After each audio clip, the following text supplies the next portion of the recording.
My name is Alex, 29, and for nearly 3 years, I thought I had found my forever with Sarah.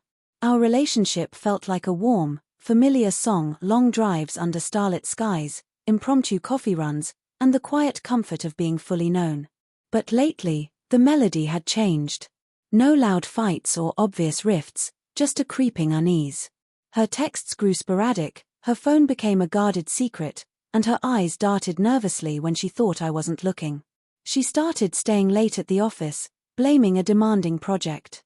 I wanted to believe her, but my gut, honed by years of listening to instinct over excuses, whispered otherwise. Something was wrong. That Friday, I got home earlier than planned. The apartment was still, the kind of silence that carries a warning. I heard Sarah's voice, low and secretive, on the phone in the next room. At first, I assumed it was work, something confidential. But the words unfamiliar names, a plan for a downtown bar, a rendezvous I wasn't part of, cut through that hope. My stomach knotted as the truth unfolded. She wasn't just talking, she was orchestrating a betrayal, deliberate and calculated. Each whispered syllable confirmed it. Sarah was planning to cheat. Not a fleeting impulse, but a choice, cold and intentional, as if she'd already justified it to herself. I didn't burst in or shout. I stood frozen, letting the weight of her words sink in. Disbelief battled with clarity. Could this be a misunderstanding? But no, every phrase was precise, practiced. Anger surged, but beneath it, a deeper grief swallowed me whole. The woman I'd built a life with, who I'd pictured in every future plan, was dismantling it without a hint of remorse in her voice. I wanted to confront her, to demand answers, but a quiet resolve stopped me. My power wasn't in a fight, it was in refusing to let her choices define my worth. When she hung up, she turned and saw me standing there, silent but knowing. Her face paled. "Alex, it's not what you think," she stammered, her voice shaky.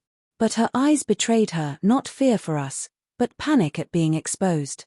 She reached for me, tears forming. "I messed up. Please, let me make this right.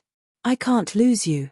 For a moment, I saw the Sarah I loved, the one who'd danced with me in the kitchen, who'd left silly notes in my jacket. But that Sarah was gone, replaced by someone who'd traded trust for deceit. I took a steadying breath. "Sarah, trust isn't a thing you can break and then beg back," I said, my voice calmer than I felt. "You didn't just make a mistake. You chose this." Her hands fell, her expression a mix of shock and desperation. "You're leaving? After everything we've been through," she whispered. "Yes," I answered, the word simple but heavy.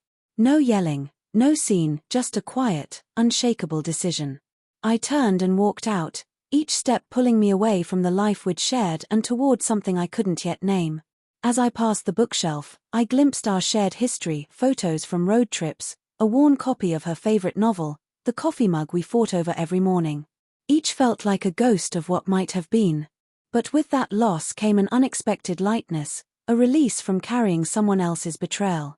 In my car, I felt a flicker of peace, the first in weeks. I hadn't groveled or raged. I'd chosen myself. The days that followed were heavy with silence. Sarah called, texted, even showed up at my favorite cafe once, but I didn't engage. Each attempt only solidified my choice. Some bridges, once burned, can't be crossed again. I threw myself into work, reconnected with friends, and leaned into the routines that reminded me who I was beyond us. I reflected on what love really means, not just shared laughs or warm embraces, but the foundation of honesty and respect that holds it all together. Sarah's calculated betrayal wasn't a slip, it was a choice that left no room for compromise. Friends and family rallied around me, affirming that walking away wasn't just right, it was necessary. Some asked if I regretted it, if I wished I'd stayed to salvage things. But I knew there was no salvaging a trust broken so intentionally. I'd given my heart, and she'd chosen to discard it. Weeks later, I saw Sarah at a friend's party. She looked diminished, her smile forced as she approached. "Alex," she said softly, "I never meant to hurt you. I was lost," and I raised a hand, stopping her gently. "Sarah, we made our choices. I've made mine, and I'm done here." I walked away, the night air cool against my skin. No regret, no second glance. Walking away isn't weakness, it's strength. It's knowing your worth and refusing to settle for less than you deserve. The hardest part isn't catching someone in a lie, it's realizing you've been compromising yourself by staying. The moment you choose your own dignity over betrayal, that's when you're truly free. I didn't look back. I didn't need to.